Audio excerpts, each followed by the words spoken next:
This is The Edge of Innovation, Hacking the Future of Business. I'm your host, Paul Pereira. And I'm Jacob Young. On The Edge of Innovation, we talk about the intersection between technology and business, what's going on in technology, and what's possible for business. Hello, and thank you for listening to The Edge of Innovation. I'm Paul Pereira, your host. Today, our guest is Al Pereira of Advanced Photo in North Reading, Massachusetts. Al is a longtime photographer. Let's listen into part one of our conversation. Well, welcome to The Edge of Innovation. I'm here with Al Pereira, president, founder, chief photographer of Advanced Photo in North Reading, Massachusetts. Oh, thank you very much for having me, Paul.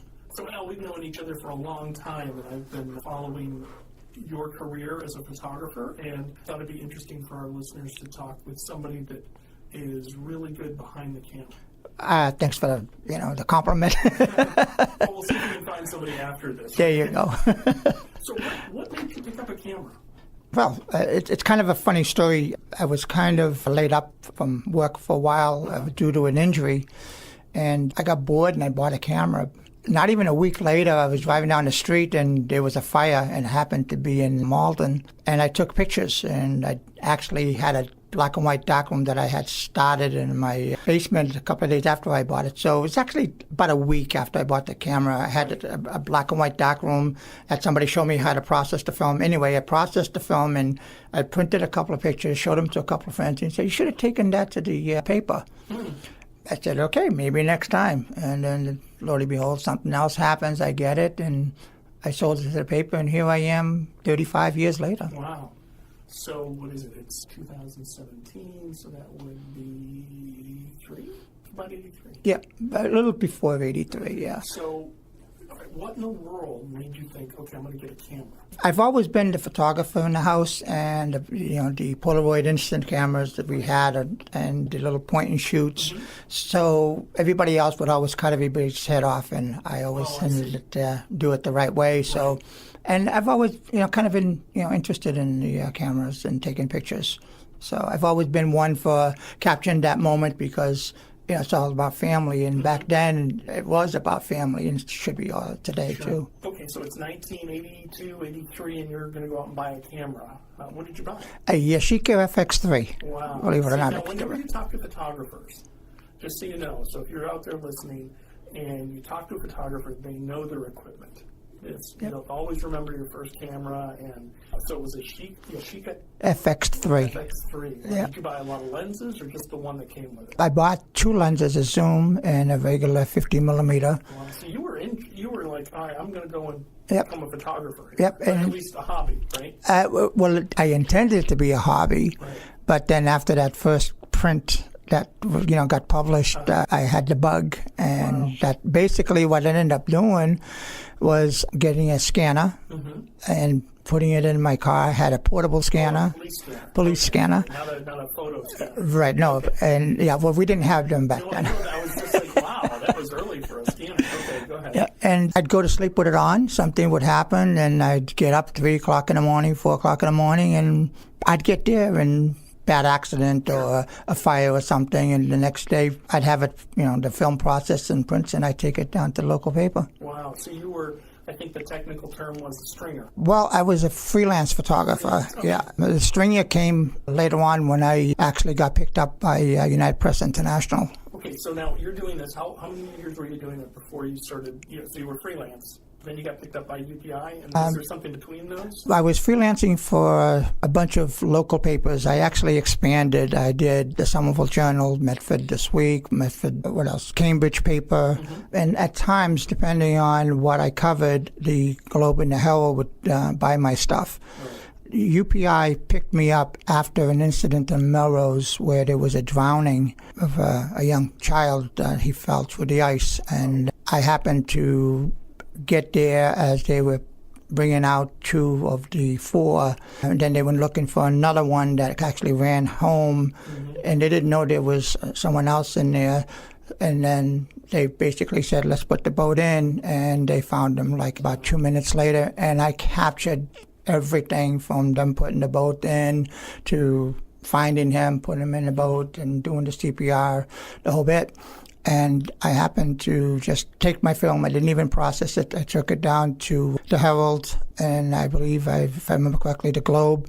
And I went home. And all of a sudden I got a call from this guy from UPI saying, we understand you have some photos of an incident. And I said, yeah, well, can you come in? And I did, and I started stringing for them ever since. Oh, wow.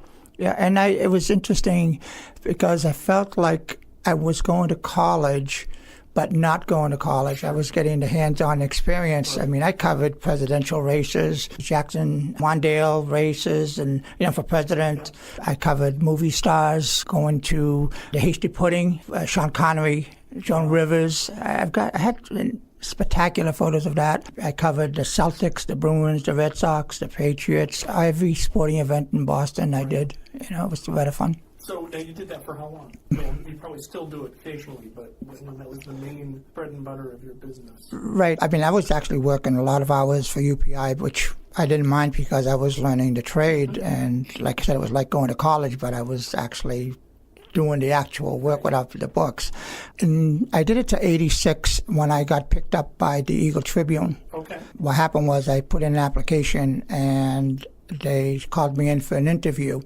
Now, I was still stringing, of course, for UPI, and if you remember correctly, there were riots in Lawrence was happening at the time, and the day before my interview, I went and covered the riots up in Lawrence, and I took some great photos of an arrest and so forth, went back to UPI, and I reprinted them and we put them on the wire.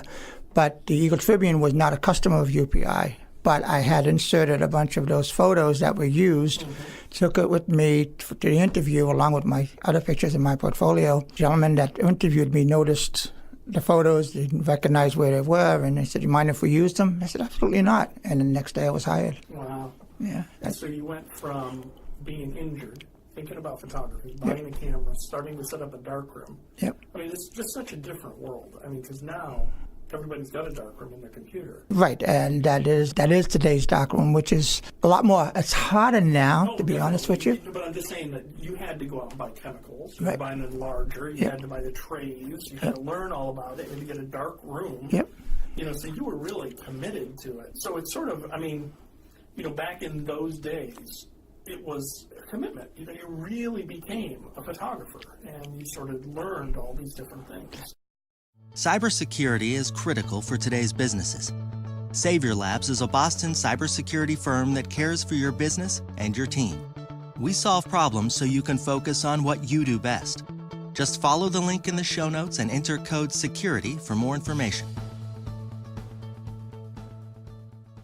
Thank you to Savior Labs for its ongoing support of the Edge of Innovation. Let's listen into our conversation with Al. It's actually easier to learn to be a photographer back then than it is now. Yeah, that's probably true. You can actually set your mind to do it even today, but, like, for example, mixing chemicals. Right. It was easy because your heart was in it, Right. but you could pick it up a lot faster than you can do, like, for example, Photoshop. I mean, let's say you have a really big brain and, you're really smart, you can pick it up faster. But I find that Photoshop at the beginning was very difficult to maneuver and so forth. Even today, there's so much to it that where do you start? Printing, for example, the lights places, the locations in the photograph and the dodging and the burning, that was an art because you'd put your hands together and you'd have a little hole that the light would go through and you make it wider or lighter. The smell of the chemicals when you mixed it, it was just amazing. Yeah. It was a different world. It was. Simpler. Well, it was very simple. It was simple. There was a lot of depth to it, though. You could get very complicated. And I think a lot of that is lost in the new digital photography because you don't appreciate what's really going on. You don't learn the actual, I don't want to say the physics of the situation, but, when you see that paper develop in the pool of developer, in the tray, The image coming before your eyes. You're sort of like, oh, okay. And then the dodging and burning. And, it sort of teaches itself to you. Whereas with Photoshop, you just open it and there's a picture on the screen. They're like, well, is that good or is that bad? And you don't really get sucked in as much. Right. And what's interesting is, though, that if you go from one screen to another, you're going to get a different color, different tone. Actually, it could be lighter or darker. Right. And that confuses a lot of people, where when you see that photo come up, it's either you did it the right way or you didn't, and there's no in between. And we're talking about black and white. Now, Right. Did you ever do, we'll skip ahead here, did you ever do developing color printing? No, Without a because machine? no, it was actually, I don't know if it's even possible to do it in a trace because after the machines, right? Remember, and I mean, Cibachrome, I That- remember that, yep. but that was the quote unquote easiest. But it was just so. I remember, being a black and white photographer in the darkroom, and that you being so involved in the process. Color, you couldn't. That's right. You couldn't see what was happening. That's correct. And that really disappointed me. And then you'd sort of put it in this jar, in this big tube with the cover on it. You'd rock it back and forth. You'd dump that out, put the other stuff in, rock it back. Well, it was like developing the film. That's right. And then you pull it out, and it looks terrible. It was like, because you could go. I remember many times where I'd shoot something on the enlarger, expose it, and then develop it, and then pull it out and stop it. Yep. So I remember when I was swinging for UPI, we were strictly a black and white, printing black and white. And the color was starting to get popular, and the AP was doing it. And Today came out. Correct. Starting to print in color. And I remember we were trying to get a really good color print, and at the beginning it was very, very difficult that we almost gave up, but we couldn't because our competition was doing it. Eventually, we mastered it and so forth. But it was a whole different world. And, let's go back to, like, for example, the equipment that we used.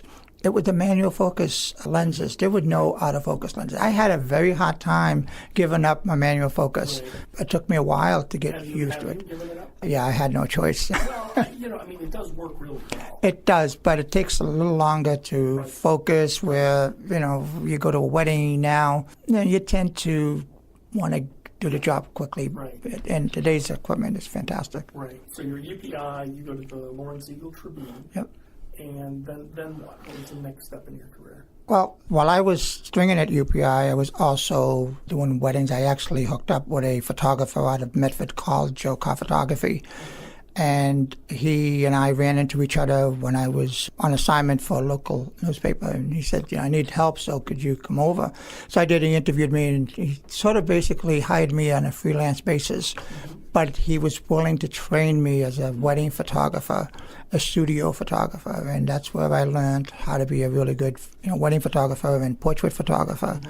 Also ended up doing all his black and white printing. So he would do, back then it was all black and white, and head and shoulders shots for banks or any corporation he would do. I remember one time he got a job for a company called You First. Okay. And it was a uniform company. They would pick up your uniforms and they would clean them and take them back. So they hired him to do a photo of someone wearing a uniform. Half of it was really spotless, really clean. The other half was torn, greasy, and so forth. And I got to end up, being the model. Oh, really? Oh, Yeah, wow. and they used it for many years. And what's funny is that company now is one of my customers at Advanced Photo. Oh, neat. So, and they actually remember that photo. So, yeah. So I was actually always, when I was freelancing for UPI as a stringer, I always kind of had my own little business on the side, doing photos for banks, doing photos for doctors, the weddings, the portrait, the sports photography. Also, I would, on my spare time, which was very little, would still do work for the local weekly newspapers. So now, would you characterize yourself as an entrepreneur? I would think so. Yeah. So, from what I know of you, Yeah. and knowing you always have that entrepreneurial edge, Yeah. you're always thinking, hey, what about this, or what about this? Yep. I'm always thinking. Right. So now you've expanded. You're working for Lawrence Eagle. Yep. You're doing wedding pictures. You're doing freelance. Yep. And then what happened? Well, while I was on assignment for the Eagle Tribune in North Andover, I was covering this spot news, and long story short, it turned out to be somebody, took their own life. And had I known that, we wouldn't have been there. But because of the secrecy and that the cops end up having, and the way they talk on the radio, it made it seem that it was something serious. So I took a reporter with me, and we went to the location. And, I get there, and I'm doing a few shots of, the area, and we're just waiting for the cops to come out so we can find out what was going on. But right next door, apparently, these people came out of the house, and apparently they were family members of this person, and they didn't like us being there, and all of a sudden they just beat what out of me. I mean, they really did a number on me, and the reporter was trying to, get him away, and she actually got pushed around also. By the time the police came over, I was really bleeding, and, my back was really sore, and I ended up going to the hospital, and I was, I was actually out of work for a long time, and I ended up getting a back operation because of it. And that kind of basically, with that free time, I decided, you know what? I've always wanted to start a business, so I decided to start a business. Okay. Not the recommended path necessarily, but so what was that business? A friend of mine owned a photo store in Methuen called Advanced Photo. Okay. And I liked what he did. I liked, the way he printed the photos. He had a 1-hour photo, so he printed photos for people. He really loved it. People really liked the results. And I said, you know what, this could be me, but I want to do a little bit more. So before I opened up, I actually had a little portrait studio in his place. I learned how to use the machines. And about a year later, I opened up Advanced Photo in North Reading. Wow. Okay. And that was 1992, March 4th. Wow. Yep. We've been listening to an interview with Al Pereira of Advanced Photo. His website is aponr.com. That's Advanced Photo Online, northreading.com, the initials. Please visit our show notes for that link and for other information about Al and examples of his work. Next time, we'll be continuing listening in on the conversation with Al, and we look forward to your feedback. Please visit our show notes and leave us a comment.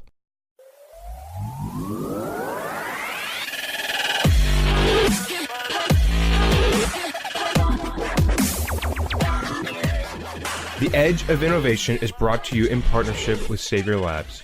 Savior Labs exists to help businesses mature and strategize for the future. Learn more about Savior Labs at saviorlabs.com. Thank you for listening to this episode of The Edge of Innovation, Hacking the Future of Business.